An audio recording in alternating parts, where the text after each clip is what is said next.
evening. How you guys doing, YouTube Nation? I'm Average Will, and welcome back to another Saturday Sit Down, where I'm joined today by a special guest. If you guys have seen the last two, it's just kind of a nice little sit down, chit chat kind of, where we get to know the guest a little bit better, and we have a little bit of a conversation. 30 minutes in and out, make it nice and easy, and have a good time. I hope everyone's doing good. I see quite a few already in chat. Kenneth Bird coming in saying hi, everyone who's here tonight. How you doing, Kenneth Bird? LaCrucis, how you doing? Your hooray. Hello from New Mexico. Hope you're doing well. Christina Payne, bringing the love, spread love, not hate. Definitely. Thank you so much. Slotted up, how you doing, buddy? Hope you're doing well. So, again, you guys saw the thumbnail. You guys saw the drop on Instagram. You guys know who the guest is. It's the company man himself, the high energy, high impact, bringing it from the boardroom. Welcoming my guest tonight, Alex w1nkinc. Michael, how you doing, buddy? Hey, how's it going, man? Thank you so much for having me. All right, man. So it's cool to see you back because you took your break, and then I think like a little bit after you, I ended up deciding to take my break just because mine was work related as well as yours. Yeah, but mine was just the time. Just did not have the time to actually put a good effort into this. Right. So coming back for you made the decision to do the Monday, Wednesday, Friday, and then the alternating Sunday. How has that felt having that kind of schedule? It's amazing, honestly. That was a huge difference maker. I mean, as far as like what I didn't realize until you kind of step out of it is the burnout that you're getting. Man, it's just crazy how much it can really tax you. And boy, that schedule has been amazing for me. I'm still kind of fighting myself because I want to add a little bit more to it, just because it's been a blast. I'm so glad I was able to come back. But definitely. Yeah, because you were dropping a video 6 days a week and then doing the live stream where you're adding names to the wheel. You have such an audience that comes in. You actually had to open up the wheel an hour before your actual live stream dropped. Yeah. So it's kind of the same way still. The wheel opens. I usually try to do 30 minutes before, and then I'll just keep adding the names. It helps so much when people just type in the chat like 30 minutes before. It's tremendous help. But yeah, that's how it. Hopefully we can keep it going. Hopefully I'll have to open like 3 hours before. Oh man, yeah, because you're over 2,700 now. You're on your way to 3,000. Did you? I think you've talked about it before in your videos and live streams. When you came over from doing like the video game stuff that you're doing, or like the live streaming stuff, to get into like the collectibles, did you envision the growth that you've had over the year? No, not at all. Everybody's like, really asks you like, what's the secret sauce? And there's definitely things you can do, right? Like there's the intangibles for sure, but a lot of it's luck driven. I don't know how much my intentional, attack really worked, but it must have. But I would have never said, because like my goal this year, and I don't know that I still have a good balance, right? Like my goal for this year is to hit 3,000 for the entire year, because I wasn't sure what it was going to be like to come back. Like how much of your audience do you recapture? Influence is a living, breathing thing. It decays constantly. In order to obtain more of it, you've got to think outside this box, evolve, if you will. Always. You can never get stagnant. And I was worried about that. I was concerned. And luckily, I was very lucky and fortunate that people came back. And, man, so hopefully we can get to the 3K mark, just one grind at a time, I guess. Well, I mean, because you have this energy. I mean, again, it's your persona here on YouTube, but you exude it like that's your day-to-day life. That's who you are.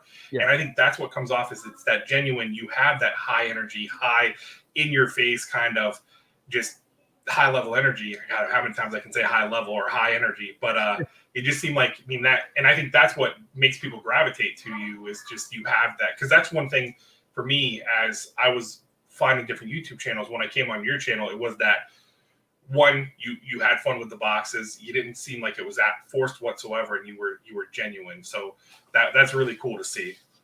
Oh, I appreciate that. I mean, that's really what it is. I think that a lot of times people get lost in, kind of following a script, right? Like, and you can't be nervous. I mean, the nerves will wear off after you get to video like 2025. People that want to jump in and do this. you'll start to find your rhythm and your groove. But I would say, edit as little as possible and be as genuine as you possibly can. If you don't like it, don't like it. If you're slow and it's a slow paced video, go with it. Because that really does translate to the camera. I mean, it picks everything up. So right. Well, that's the thing is like now let me ask you if you don't mind, revealing a little bit. Have you ever had a box where you opened, shot the video, and said, "Oh, this is crap"? And have you ever reshot that, or have you just pretty much scrapped the video? I've never reshot a box before that I can recall. I think the thing one time I got close, and this is funny. This is kind of a old school secret. Was I got a box from Comic Fu from another person that's overseas. It was an AOK. And I was like, okay, I'm going to do a video. So I opened it. I started opening it. I pull it out, and there's a letter on top that says "Open Live." But on the note, it says I started kind of glancing at the note, and it said "Take off your tie." There was instructions. So that's where there was a live stream back a while ago where I had 2 ties on. So I tied 2 ties, and it really clipped it well underneath. So when I came to that on the live stream, I had it the whole show. I pulled the first tie off, and there was a second one underneath because I had already looked at it. But as far as a reshoot goes, no. But I have, to answer your question, yes, I have deleted. I have just said, no, I'm not going to run this video. And that's happened at least 3 or 4 times where I felt either the energy was off or the box was absolutely terrible, and I didn't want to tear someone down completely because I didn't think it was, and I would just message them and say, hey, you may want to look at this. And that's really it. But no, I didn't run with it. All right. Well, that's good to know. So I always like to, so far with the guests come on, I like to get their favorites.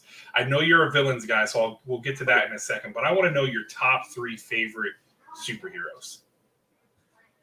Top 3 favorite superheroes is probably Red Hulk, Batman. Man, there's a lot in that 3rd spot. Jeez.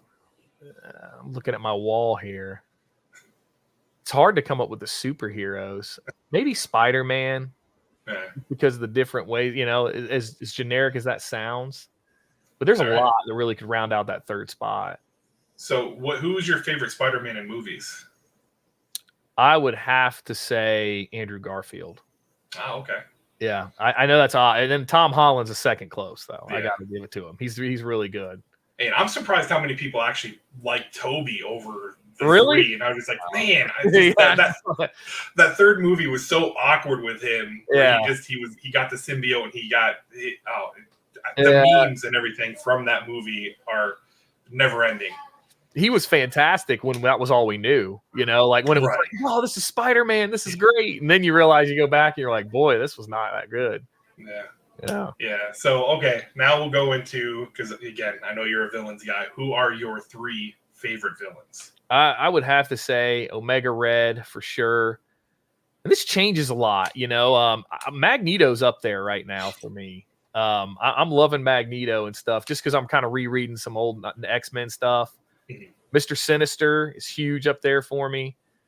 Those 3 right now, and that list always changes, but that's just because I'm in that X-Men world right now. So. Yeah, I know. I started reading the House M stuff, obviously, because of WandaVision, and then that splintered off into all the different stuff. The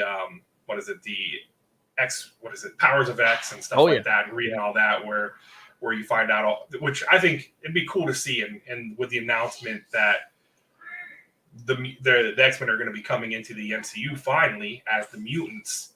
Yeah, it's definitely going to it's going to be interesting to see how they go about with that. I agree. Yeah, and I think that it's going to be X-Men's going to get their day.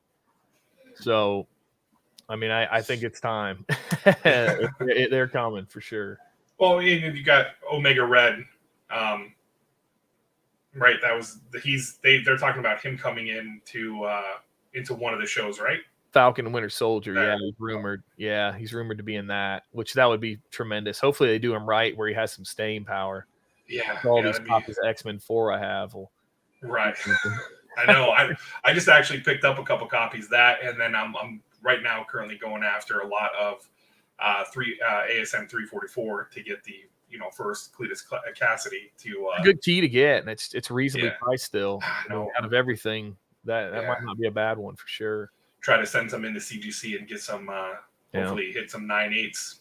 That's my plan here. So now, do you have an open active pull list with your comic shop? Absolutely. Yep.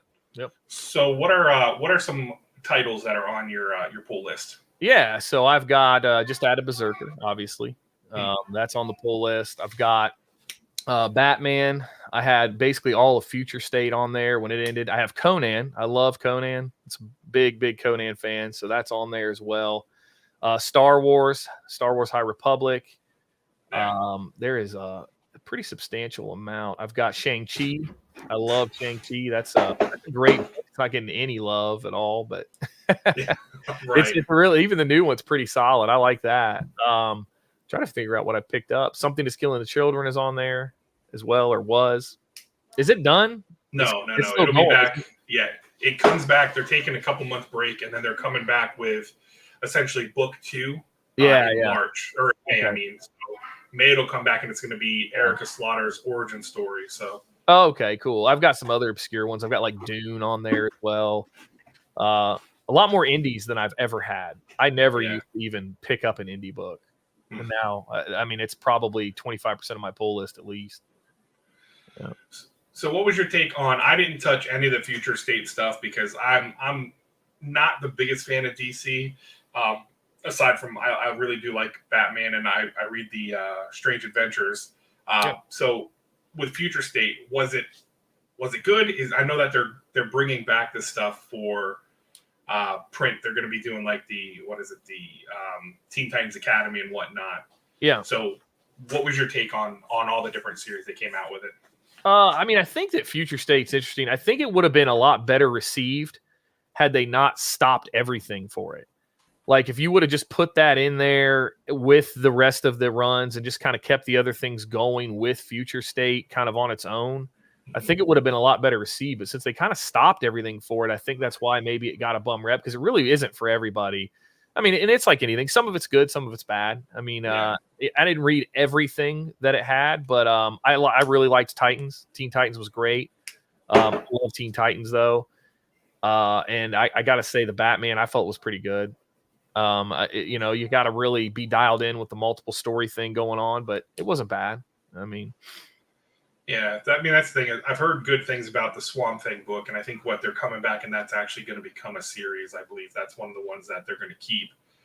But I agree with the whole thing that they shut down everything for the 2 months so that they could do the Future State stuff. So when did you start getting into comic book collecting? Originally I was a kid, kind of the same story, like 90s kid, drugstore racks. You see all the X-Men stuff, you see the shiny covers. You're like, oh, this is cool looking. Wow. That's really kind of where it started. And then I really never was a serious collector at all throughout really most of my life. I mean, even when I started a pull list again, even before I got on YouTube, I really wasn't that serious. I was reading, but I wasn't, on keys or rate. I couldn't have told you what any of that was. What's key ratio or none of that. I was like, oh, cool. I'll read some of these stories I used to read. Right. And then YouTube really brought it around for me. I mean, that was really what did it. And now here we are. Right. Yeah. I know it's insane. So what are your thoughts on the market, how it's just blown up, and specifically with the Marvel keys? Like anything that is a key in Marvel seems like it is quadrupling, going astronomical. Yeah. I mean, I think you obviously have a combination of a lot of things. The biggest thing that you could tell is like, I don't know, if you're into economics or investing in any capacity, you can kind of relate it to the stock market to an extent, but this has an even larger arm and a larger reach than even that does. And you have limited quantities. I mean, at the basis of business here, you've got a limited quantity count and a whole lot of demand, and you've got constant new money being injected into the hobby. And I think that's why you're seeing what you're seeing here. Is this hobby has never been as accessible as it is now, with Key Collector, with Cover Price, with Go Collect, with all the other CBSI, whatever you want to look at. There are so many informational databases that you can literally just pull up from your phone, and all of a sudden you're almost an expert. So it's interesting. It's like when Google came out, right? Like everybody now is an expert on everything. We're both in kind of the production industry. You're like, oh, great. But at the end of the day, they're probably not wrong. We were hoping they were wrong, but it's the same way with comics. And that's what's funny is now there's an easily accessible knowledge base and more people are confident. And you have the marketing from television just making it explode because these movies aren't the standard same old stuff. You've got a lot of complex characters, moving dynamics, and I think that's why you're seeing the boom. You throw in the stimulus money on top of it, people are interested. You've got an investing side of it as well, to where it really just fires on all cylinders. It's diverse. I mean, literally, you can be the age from 2 to 99. Think about the demographic that captures. I mean, it literally you can't miss with it. That's what's so crazy about it. Yeah, it's been insane. Like the biggest, I guess the thing that's crazy for me is that was it Silver Surfer #3, the first appearance of Mephisto. Everybody jumped on that because they're like, he's going to be in WandaVision. He's going to be in WandaVision, and didn't happen. And then Feige and the team came out and said, well, he was never planned to be in it. And they talked about, I was watching the interview thing where they were talking about how they were trying to get Doctor Strange to make an appearance, and the reason why they couldn't was because of him being on lockdown, and they couldn't get him over here to film, and they didn't want to do anything wonky with green screen. So, but that thing's still shooting up, and it's still rising. It's like it's I don't know, it's crazy. And yeah, with the new money and everything, and then obviously with the stimulus, people have money to spend now. So yeah, it's a perfect storm, man. I mean, look at New Mutants '98. That one is a fantastic example of 5 weeks ago it was a $900 book and a 9.8.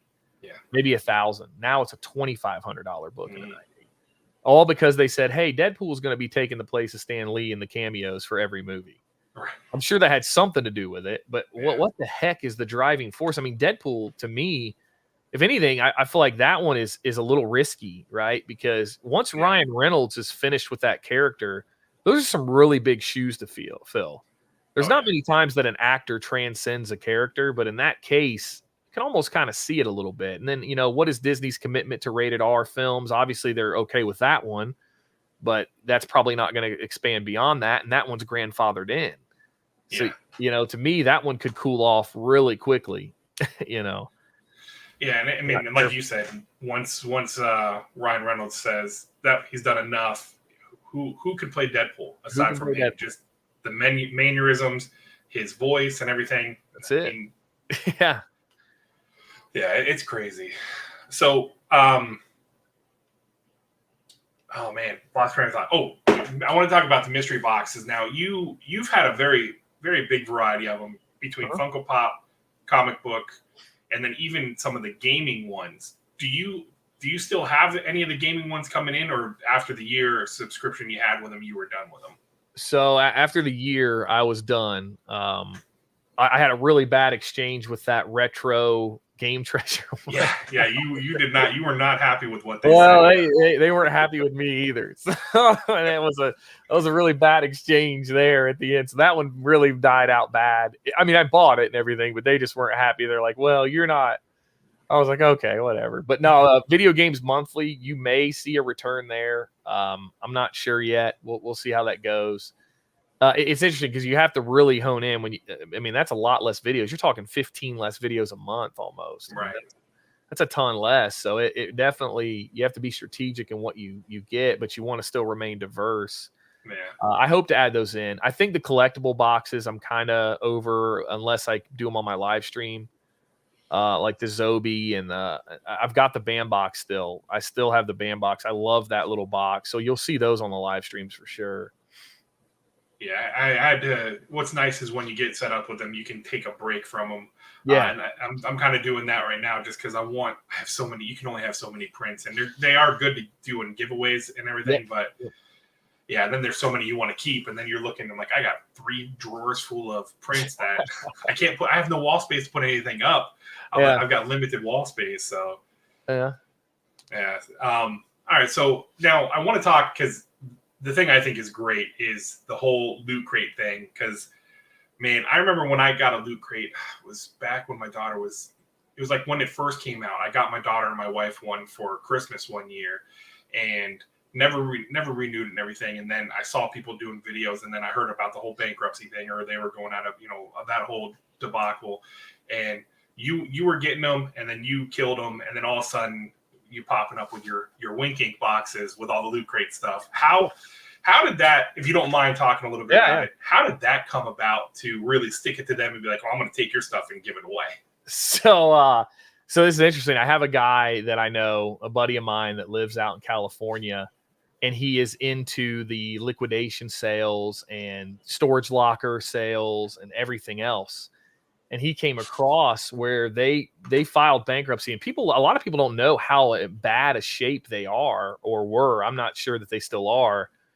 And I mean, they were fully liquid to where it was to the point where there were claims on their assets and everything. So they were liquidating anything they could for cash. So he reaches out and he says, "You're going to love this." And he basically brokered it to where I was able to buy like 2 pallets of stuff from them, almost like a pallet liquidation, like you'd see at Amazon, like what Franchise Kicks does. And I was like, yeah, give it all to me. And it really was revealing, the financial state of them because of how cheap this stuff was. I mean, I still have 5-gallon buckets of pins, and I mean, you're gonna be seeing wink boxes. I'm gonna pass them on to somebody when I can't, anymore.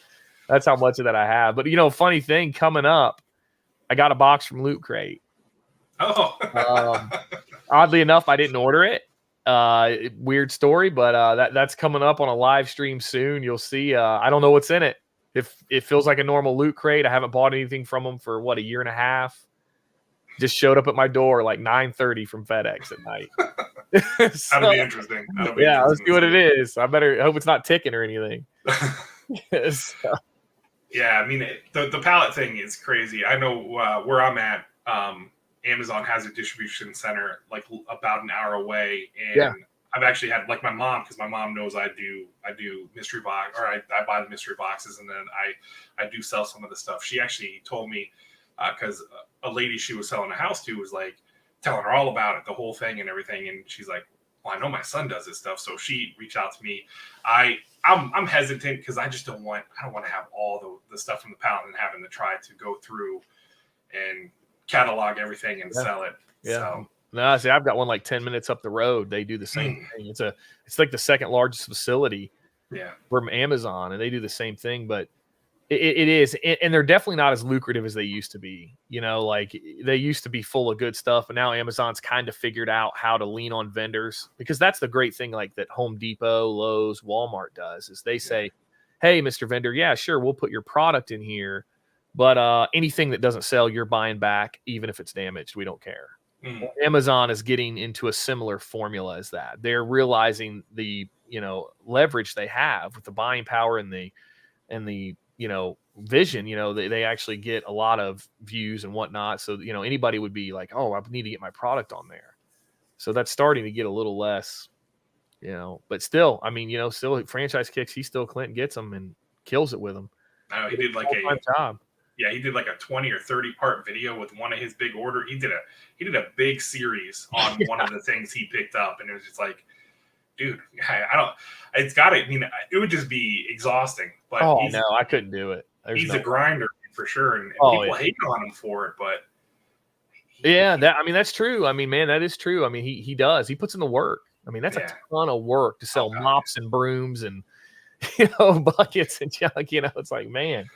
Yeah, trying to sell this stuff, but I mean, he does it, and people do like to crap on him for different stuff, and it's like, it's the nature of his business, and he grinds for it. So, well, you had some interesting stuff this week. You dropped videos where you picked up stuff for, you picked up lots and stuff, not mystery box oriented, which I liked it. It's a nice little variety.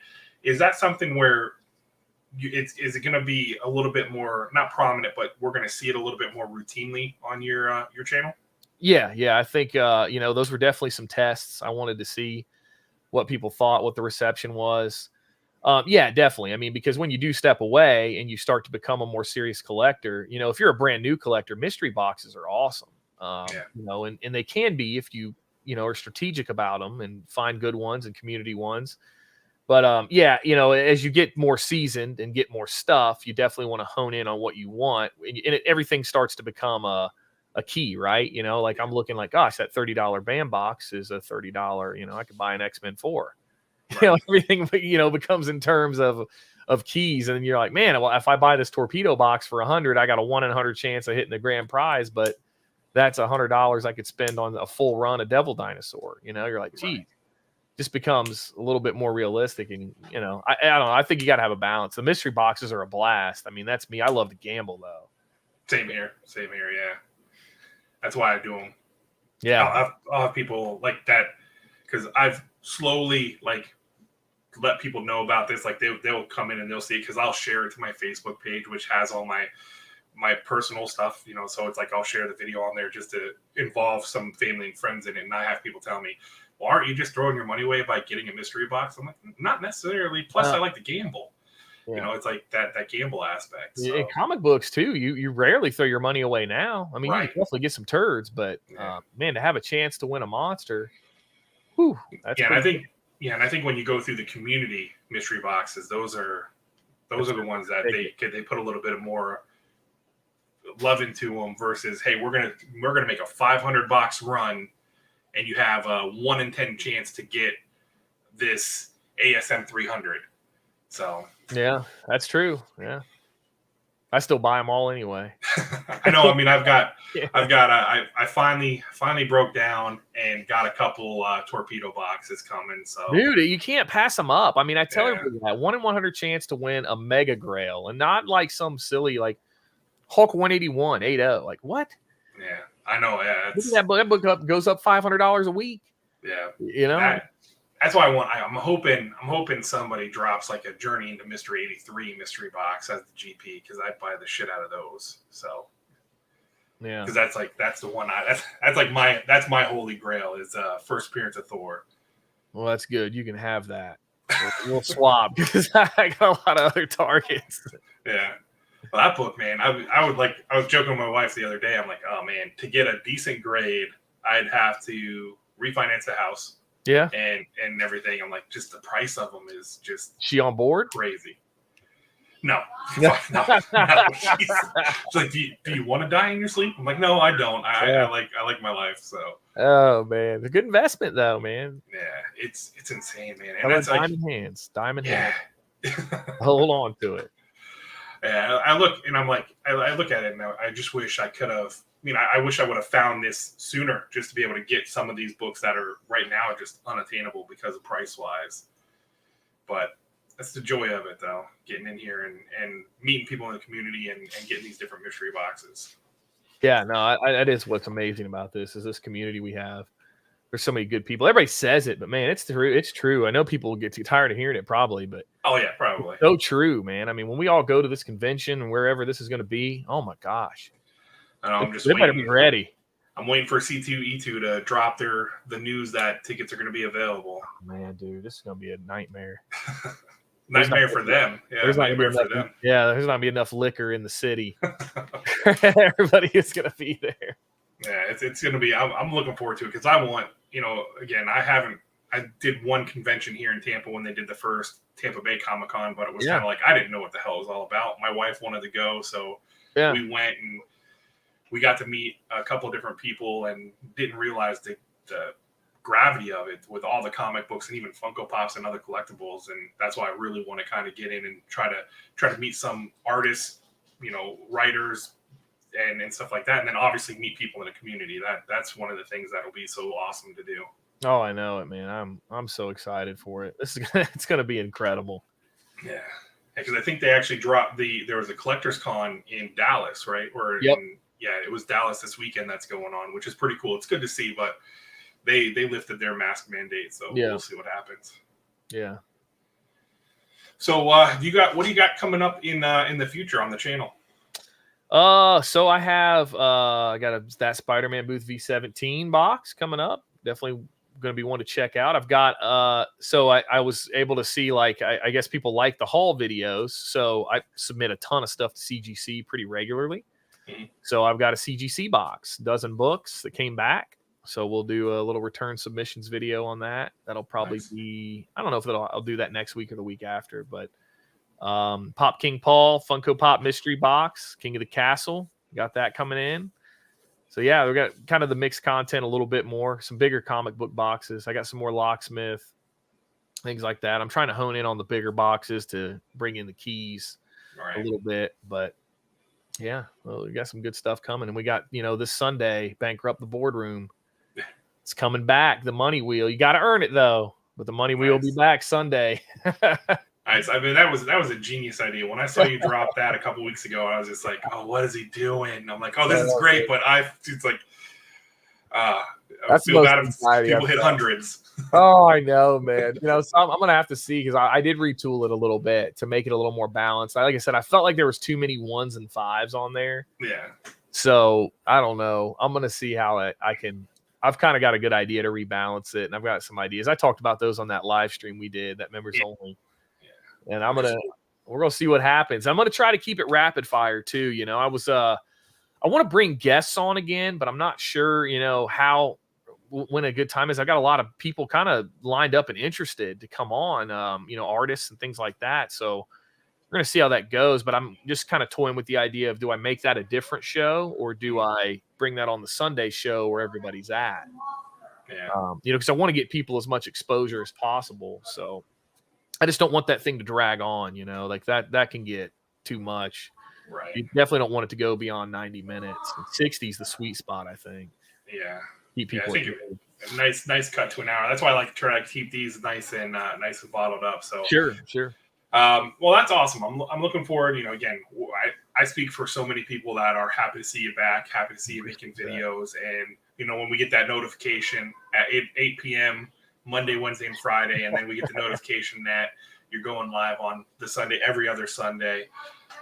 It's really cool. And then you're doing the members only. So if anyone who is not, if you're watching this, you should be subscribed to Wink. But if you're not, definitely check him out. I know that Christina and Amanda and some of the mods have been dropping his channel.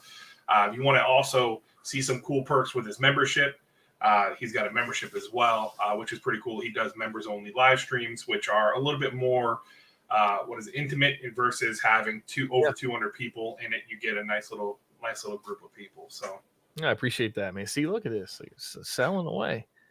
So part of what I do for a living too. So it's I hear you. I break out those chops every once in a while. So you got to. But I mean, I appreciate you coming on, man. I know we originally we're going to have you come on for the first show, which ended up turning into my 500 sub giveaway show, and I kind of ghosted you